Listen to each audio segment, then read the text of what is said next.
Now available in paperback and e-readers, Spinsterella Goth Girl Summer. Take a trip into the macabre world of goth modeling in the new millennium in this spooktacular Spinsterella story. Pick up your copy of Spinsterella Goth Girl Summer in paperback and e-readers at Amazon.com and online booksellers everywhere.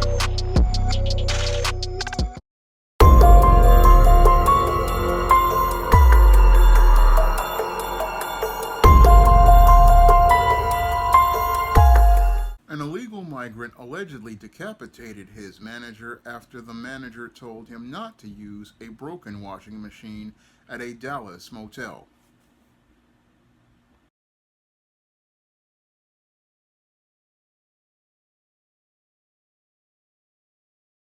We're learning more about the suspect in a shocking attack in East Dallas.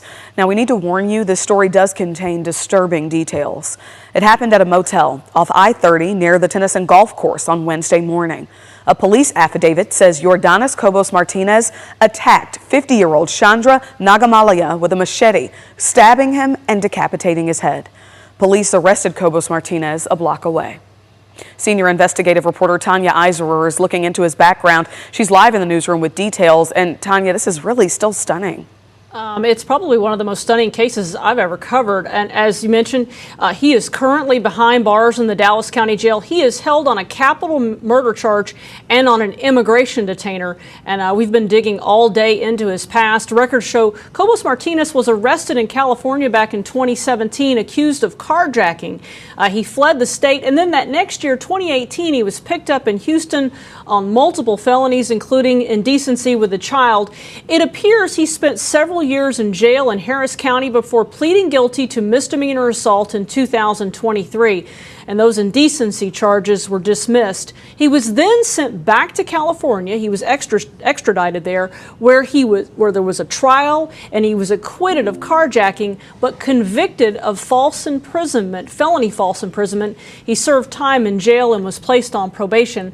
Once again, records show that he again fled, and at some point he landed in ICE custody. And ICE confirms this afternoon he was released on January 13th of this year from a detention facility in West Texas. Quote, because there was no removal flights to Cuba under the Biden administration. But we also found news coverage from 2023, including statements by ICE personnel showing those deportation flights had resumed.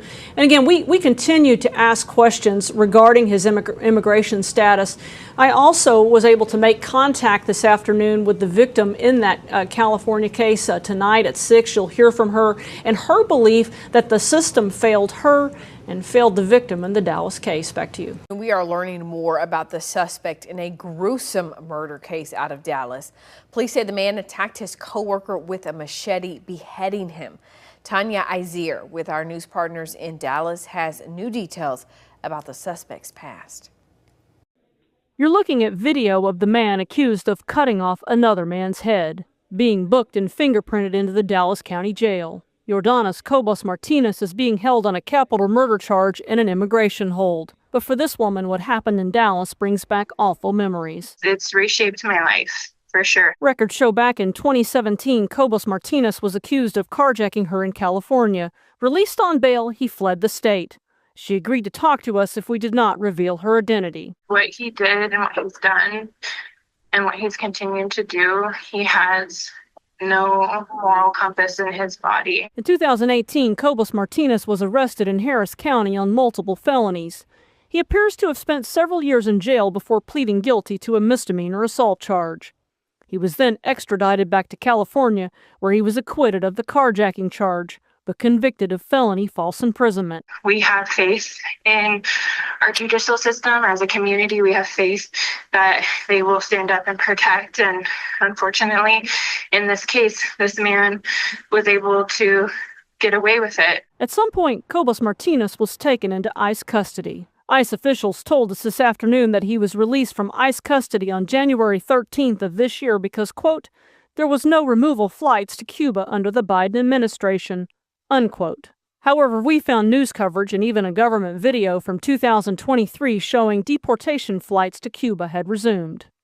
We continue to ask questions about his dealings with the immigration system. I do feel like disappointment. This man's death could have been prevented if it was handled in an appropriate manner. She says the system failed both of them. I'm so sorry. I hope this family can find closure in this event.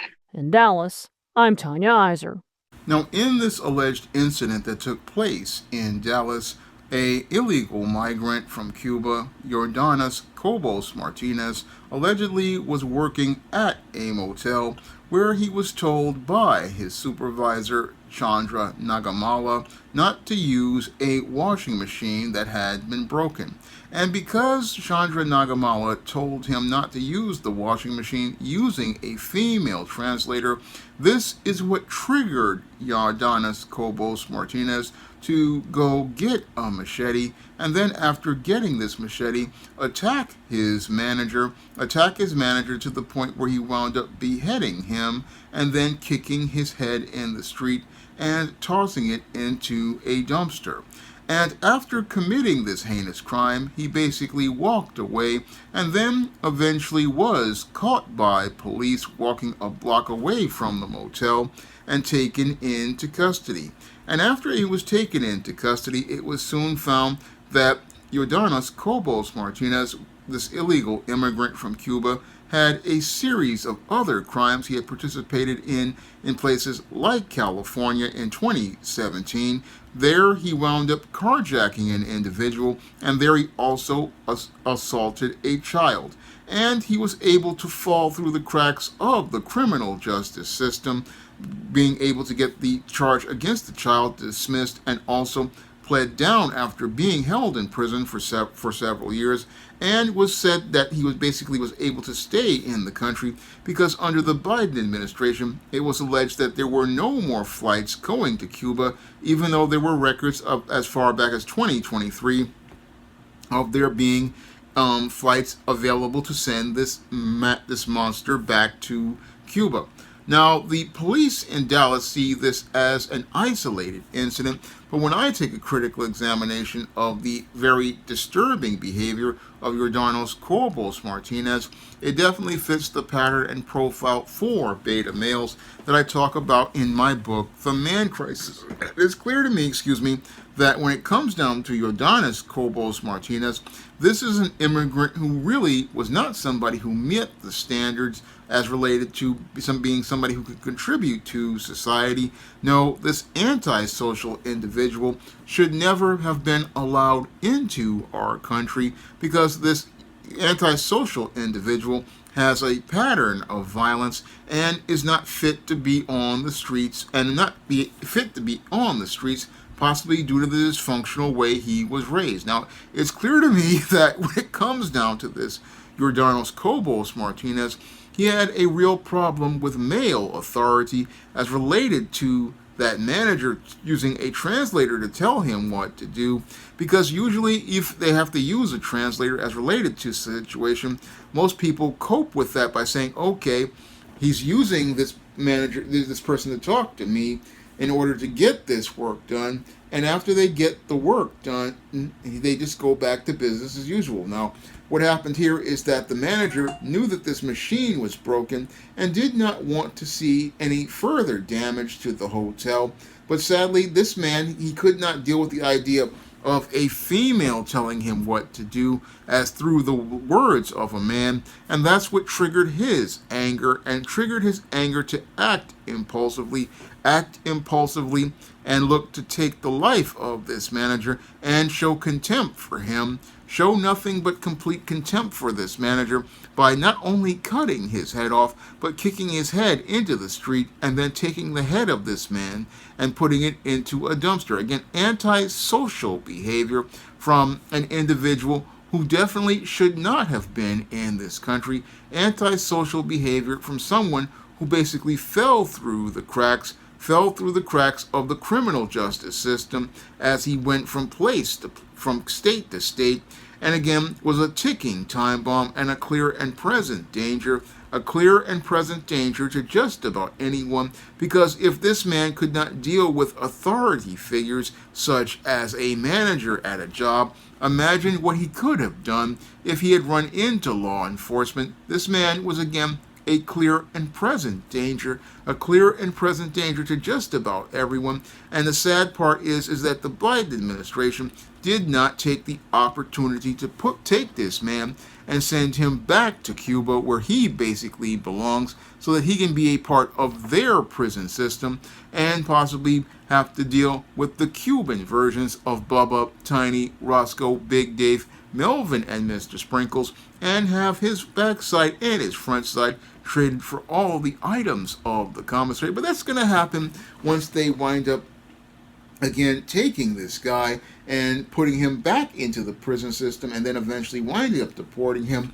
This guy will go from being a guy working in a hotel to winding up on cell block D, where he will be turned out for Little Debbie snack cakes, ramen noodles, packets of Crystal Light lemonade, packets of Crystal Light tea, Taster's Choice coffee, off-brand lemon lime drink, off-brand grape drink, off-brand fruit punch, off-brand apple juice, off-brand Oreo cookies, off-brand vanilla cookies, off-brand ginger snaps, off-brand key lime cookies, off-brand vanilla wafers, Fritos chips, packages of Spam, packages of chip beef, Chico sticks, and all sorts of items in the commissary. And he will be turned out and then realize he basically again blew his chance at a better life in America, and blew his chance at a life in America, all because he could not, again, control his emotions, and could not control his emotions as related to being spoken to by a woman instead of a man who was, again, looking to try to deal with a language barrier. That's all this Indian motel manager wanted to do, was deal with a language barrier. But this man in crisis had no conflict resolution skills, and that's how he escalated a small matter of someone telling you not to use a broken washing machine. Again, a broken washing machine that would have done damage, but this man did even more damage. Again, did more damage to this man, and again desecrated his body, and again just acted in a reprehensible way. This is not what we want from immigrants who want to come to this country.